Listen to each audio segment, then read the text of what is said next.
So this is my second kit in my Halloween series. This one's called Gone Batty. And I've rated it as relatively easy. It's not quite as easy as my first one, the Bat kit, but it's still pretty straightforward and not hard to put together. I think we can put together this in about maybe 15 or 20 minutes. This is the box you get when you order my kit. Inside you get instructions, a little glue bottle, all your parts, and a little sanding tool that I made. And in the instructions, I tried to make it easy. I'm not a fan of written instructions, so on the very first page I gave you a QR code that takes you to this video. Second page is all the parts that come in the kit. I actually suggest you take this page and just tear it out and set it aside, because it'll help you keep track of the names of the parts and which ones are the right size. A good example is like the camshaft and the crankshaft. They both look the same in the box, but one is longer, so you'll be able to identify which one's which. There's a parts list in here that shows you all the parts that should have come with the kit, and I checked that off when I packed them. This one I didn't check off because I knew I was going to be the one using it, and hopefully I'm not missing any parts. And then there's step-by-step instructions. You can check them off as you do them, or you can just kind of refer to the pictures for kind of a guide of how to put this all together. But like I said, you should be able to finish this in like maybe 40 minutes if you've never done it before. I think we're going to crank through it in about 15 or 20 minutes together today. I'm going to try to do it by memory without the instructions. It's been a little while since I've assembled this kit. I actually have been working on the next one in the series, and I'm kind of going backwards now, but we're just going to give it a shot. So in here in the box, you're going to find a stack of these. This is the actual box itself that the kit's based on. We'll set that aside. And then you've got some cam followers and shafts. We're just going to take all of this out of the box for now and set it aside so you can see it. Glue and a little sanding tool. So I like to start by making the the crankshaft. And the crankshaft basically consists of an arrow, a little crank handle, and then you'll find that there are two of these kind of larger, I think I called them crankshaft spacers. Inside the kit, there's also a bunch of these smaller little spacers. These are for the cam followers and the camshaft. So we're going to set those aside for now. But what we're going to need is the longer of the two. So this is for the cam, and this is for the crankshaft. And the way that I do this is I'm going to use this little pot glue thing, because I don't have to wait for the glue to come up from the bottom of the bottle here. So we're just going to kind of hurry through it. So we're going to take this crankshaft and we're just going to put a little bit of glue on it. I don't think we need that much. And then we're going to put one of the crankshaft spacers on here.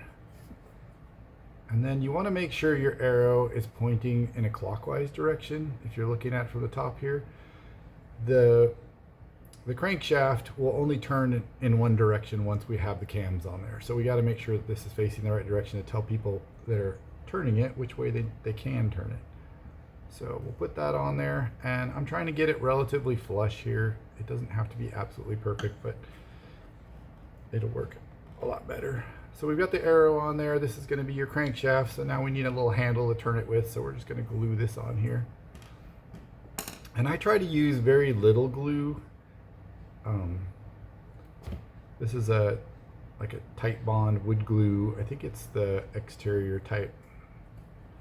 And it probably helps if I have like a rag or something to wipe off with. But same thing, I just want to push this through until it's roughly flush on this back edge here. And I'm just going to let this sit and dry. So I'm going to set that aside for a minute. And then I'm going to work on the box. And the box causes a lot of people some difficulty because it has these dovetails on it, and they only go on in a certain order. So we're going to do that real quick. So I start with the back piece and I face it away from me, and then I grab the right side, and with the smooth side, the straight side facing towards me, I go ahead and slide these together. And this may take a little bit of force because this is a nice fit. But I'm going to do that, and I'm going to do the same thing with the left. So I've got a straight side. I want that to be facing towards the front of the box. And I'm going to slide this together. And so you should have a center hole and a hole towards the top, and a center hole and a hole towards the top on the right and left. And then we're going to put the bottom on. We are not going to put the top of the box on. I used to do it that way, but it turns out that it's so much harder to put this together once the top is on. So I do as much as I possibly can and put the top on basically last. And this is a tight fit, so I'm going to have to like kind of mess with it a little bit here. There we go. So I'm not going to use any glue on this box because it's plenty tight. So basically I'm going to do this 3-sided box here. I guess it's 4-sided, I can't count. And we're going to start with this. So the next piece that we're going to do is we're going to take this crankshaft and we're going to put it through the right side. And then we've got these 3 cams. And the cams have a different number of teeth on them. And what I like to do is put them in like descending order. So I'm going to put them the most teeth on the outside, less teeth, and then less teeth after that. And you want to make sure that these are all facing, I think it's this way. We're going to have to face them this way. Sorry, it's been a while since I put this together. We're going to face them this way so that when you turn this crank, they're going to turn this way. If you have them facing the wrong way, this hook will jam you up. So you need to make sure that they're facing the right way. And we're going to test this later so you don't glue these on yet. We're going to slide them on the shaft. So we'll go ahead and just slide these on. We want to make sure that they're facing the direction so that when we turn this, my thumb gets pushed up and then drops off the edge of these. That's the way that it's supposed to work. It'll become clearer in a second here, but we're not gluing these for right now. We're just kind of putting them roughly where they go. And then we're going to take this piece and we're going to put just a little teeny bit of glue on it. It doesn't need really to hold any weight. And we're going to put that on the end of the box. And again, we're going to take this. I got most of the glue on the end of the stick instead of on the stick, so I may not have put it on the best way, but we're going to put this again flush. And what that does is it leaves this with just a little bit of wiggle room. So if it's flush on this side and flush on this side, you should just have a teeny bit of wiggle room. If there's too much, you can go ahead and push this on a little bit further. But you want this to spin, but you don't want it to be able to go back and forth too much. And that's because these cam followers have to sit on top of this at some point. And if this can move a lot, they can fall off in between. So we don't want that. So if you have it like this, you got your handle on the right side, you got your crankshaft spacer glued on the left side so that this can't go anywhere. That's it for the crankshaft. Now we're going to work on the camshaft. There's a bunch of different ways that you could do this. I suppose you could try to pull the box apart and slip this in, but what I found is that this just doesn't want to go in between. It's too precise. So what I do is I slide this through, and that is going to be a tight fit. I made it that way on purpose, but it's going to be a little bit of tight fit. And then we're going to use all of these little cam spacers and these cam followers. And these go in an order, and I'm trying to remember in my head which order they go, so bear with me for a second. I'm going to cheat and look at the lid, and that's what I would recommend. So you'll notice on the lid there's 3 small holes. This is the front of the box towards me, and this piece is going to go like this. There's 3 small holes on top, and they're staggered so that the bats won't hit each other. So there's one that's in the far back, there's one in the front, and there's one kind of in the middle. And what you want to do is you want to take your cam followers, and you'll notice that there's holes in those. You want to match them up the same way. So you want the one that's farthest to the back, the one that's closest to the front, and the one that's in the middle. And you'll see that those holes line up with each piece. So this is the order that they're going to go in. And what we're going to do is we're going to put one of these cam spacers on. And this is the part where I have to pay attention the most because I tend to mess this up. And you're going to put the notch facing down because that's going to ride on top of that cam. And you're going to slide this on. And then you're going to put another cam spacer. And we're basically just going to repeat that for the 3. So we want a cam spacer, a cam follower, and a cam spacer. And we're going to just put them on in the order that we were just... Whoops, I didn't even do it right. I got to put a cam spacer, Again, it's been a little while since I put one of these together, and I'm trying to just go by memory here. Even though I designed it, it doesn't matter. It still it still takes a little bit of time for me to remember. Sorry, for some reason I'm losing my voice. It always happens. All right.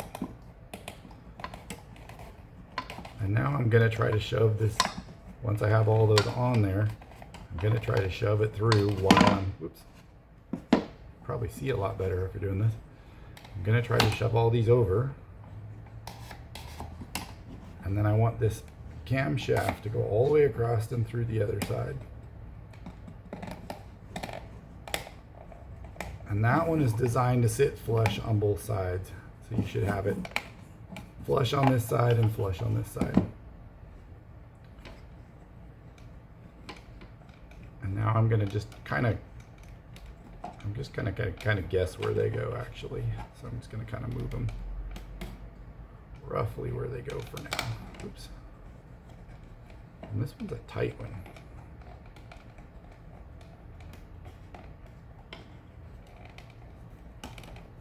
And this is a good time to kind of show you how these are supposed to work. So they're not where they necessarily go yet. They're kind of, I'm just kind of guessing based on having done it before, roughly where they go.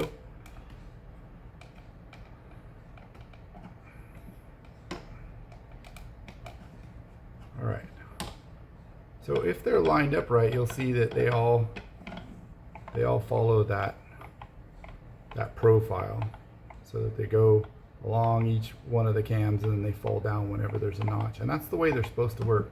I'm just going to double check that I still have them lined up. So I've got the one that's farthest away is this one. The one that's closest to me, the hole on the side, is this one. And then the one that's in the middle is this one. So I've got these in the right order. So that's good. Now we're going to use the wires. So I've pre-bent these wires, and you can put them in any order you want on these, but I kind of like it when the bats cascade from the back to the front, you know, the tallest one in the back and then the shortest one in the very front. And so the order that I put them in to get that effect is exactly the same as the holes. So the one that's furthest away gets the longest wire, and these can be difficult to push through because I've made the wire and the holes the same size, so that once it pushes through, it kind of locks the wire in place. So you may have to, like, one of the ways you can cheat if it's too hard to push through is you can use the side of the sanding tool. So let me show you, like, on this short one. So again, the hole that's closest to me is going to get the shortest, because, you know, they're going to go from tall, medium, and short in the front so that they cascade towards me. So I'm going to put the short one in the front, and let's say that I'm able to push it through with my fingers, but I'm willing to tolerate a bit of pain as I'm doing it. So let's say that I just get this started a little bit and it's too hard to push. I would just take the back of the sanding tool and kind of push it through until it pops through the rest of the way. And you want these to be able to move freely. You don't want them like half pushed through where they're locked in place, because you'll tend to get jams if you do that. So this bend in the wire is meant to lock it into place and keep it from popping out on accident. So we're going to push the 3 of those through. And once we have those through, I'm going to go ahead and fish them through the top holes. So with the top in place, with the sticker up. And that's another thing that I might add, is that I tried to put all the stickers on the outside of the box, so that when you're putting it together, if you just pay attention to which way the stickers are facing, you don't have to worry about getting the box parts in the wrong order. So put this back. So I'm going to go ahead, and while I'm putting this lid on, I'm going to try to shove them through all the holes. And again, this is going to be tight when you're putting the wire through. I mean, that one's pretty tight. I should have done it in smallest one first, but we'll get it in there. All right. So I've got all 3 of the wires through.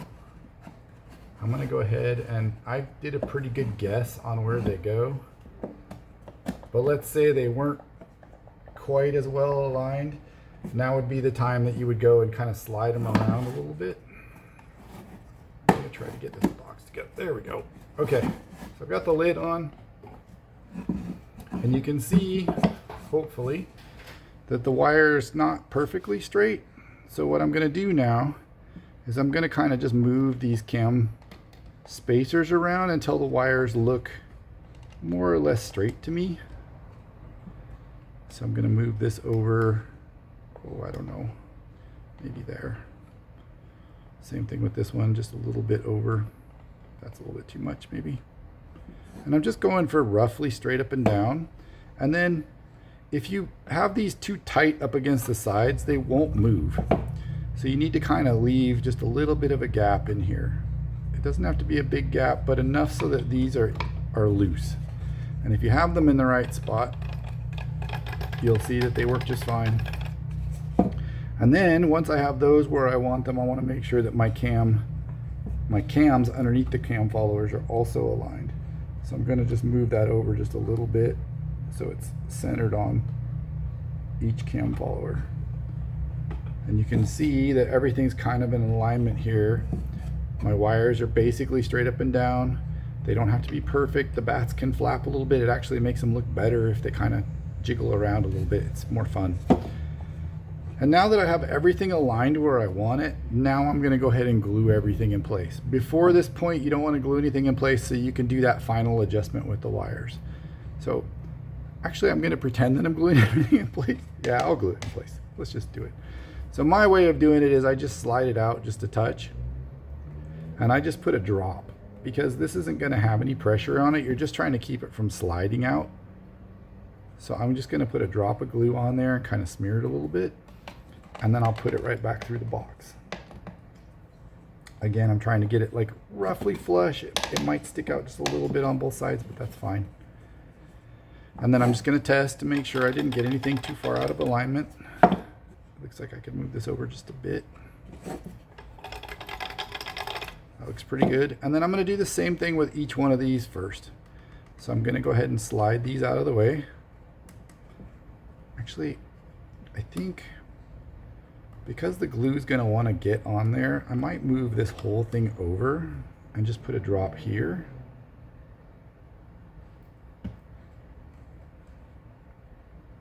And then kind of exaggerate it the other way. Put a drop here. And it doesn't take much. I'm just putting just the smallest drop just to keep this in place. It doesn't have to hold any weight. It's not going to get any force on it. So it just needs a drop to keep it from going. In fact, you probably don't even need to glue these. I'm just going to glue them so that they'll stay put. So I'm going to go ahead and do the same thing here. I'm going to put a drop of glue. Maybe. There we go. I'm going to move this out of the way. Put another drop of glue. I'm going to risk it and put it on the inside. Why not? The reason I say risk it is because there's a chance I could glue this to the side of the, glue the cam follower to the side of the cam spacer. And if I do that, then it won't go up and down anymore. So I'm just kind of realigning everything, making sure that these still move nice.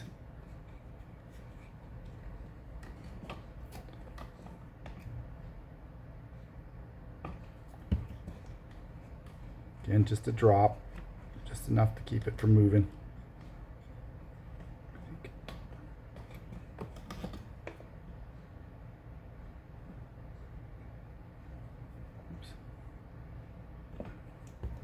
It's hard because I'm doing this kind of laying on its back instead of the way I normally do facing me. I'm trying to get this before that glue dries all the way. This wood glue gets sticky in like a matter of seconds. All right, so if everything's still aligned good, and it looks like it is, we're good. Gonna move this over just a teeny bit. Everything still looks pretty good. Now I'm gonna do the same thing with the cams down here. Gonna move them out of the way just a little bit. See if I can get it down in there.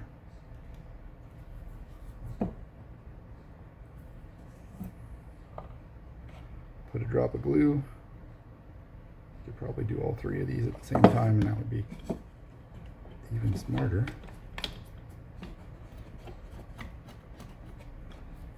Put a drop of glue on each one. These, you use a little bit more glue than you did with the other stuff because these will have a little bit of force on them. Not much. And then if you kind of rotate the crank while you move these over, it's a lot easier. So again, I'm just trying to get these in alignment. Looks pretty good. And it doesn't have to be perfect. It can be a little bit off and still work just fine. And so now we've got these 3 cams glued in place. We've got the cam spacers, but not the cam follower on each one of these glued in place. And that's basically all the moving parts. They're done. You don't have to do anything else in here. So the next piece, we're going to put the little bats on. And I noticed on these that I was in a hurry and went ahead and popped these off without sanding them. So if you have a little tab or a little notch on there and you don't want to see that when you paint it, that's what the little sanding tool's for. It's just to give you a way to like sand off anything if you wanted to round these bats instead of having them square, make them look more realistic or whatever. That's what the sanding tool's for. And then the bats are different. I like to put the one with the wings up, kind of up high. Put them however you want. And I don't glue these, I just stick them on. They will stick on those wires as they're folded over. The holes are made to be the right size, so they just slide right on. And that's basically all you do for the bats. And then the last step is you take your moon, decide which, this can go either way, decide which way you like the graveyard. I like the 2 larger gravestones. And then you can glue the moon wherever you want. I kind of like it with one of the bats on the edge. I'm going to see, this isn't quite fitting, so I'm going to go ahead and sand these corners off. So I wanted this graveyard tab, these graveyard tabs to be kind of really close to the same size as the slots. So you may have to kind of wiggle it a little bit to get in there, but it will go in there. It'll go in these 2 tab slots. And you can sand it if it's too tight, like this one's a bit too tight. So you can kind of sand the tabs a little bit. I don't know if I'm going to have to thin them out a little bit. I don't think so, but I'm going to give them a little thinning. Get that back in there. Yeah, that's a little bit easier. So you can glue the moon on here like this. I think this is a good example of how I did it already. I'm not going to do this one, glue it on there, because honestly, if I was going to do this, I'd probably paint the moon before I glue it on there, just so you don't have to get in between all of these gravestones. And you could also take the bats off and paint those. I mean, it kind of depends on the order that you want to do things. I don't glue the gravestones and stuff in place so that I can take it apart and paint it. And you can also decorate the inside if you wanted to decorate the inside. But basically, that's the entire kit. I'm going to set this one aside and show the one that's done. So, same exact situation. I've already glued this one together earlier because I'd messed up on my video. So this is the finished kit. It's all done. You can decide whether you want to put the front on or not. I like to put the front on before I decorate so that it all matches. I can almost never get my paint mix the same, so I put this all together. And if you wanted to do your crank handle a different color or something so it stands out, I would do that before I glue it all together. But you know, it's kind of up to you what you want to do. But that's the Gone Batty Automaton kit that I made, and I hope you like it. This will be the next one in this series. It's called Ghoul in the Graveyard. I haven't finished this kit yet, but I've got the prototype done. And this one is kind of a zombie type character that pops up from behind a gravestone. I hope you like this. In the bottom of this video, you'll find a link directly to the website where I have this video located, the latest plans, and there will be pictures of other people's interpretations of this design. So people paint it however they want, and then they send me the photos and I stick them on that page so that you can kind of get a gallery of ideas of what you can do with it. And that's the kit. Thanks for watching.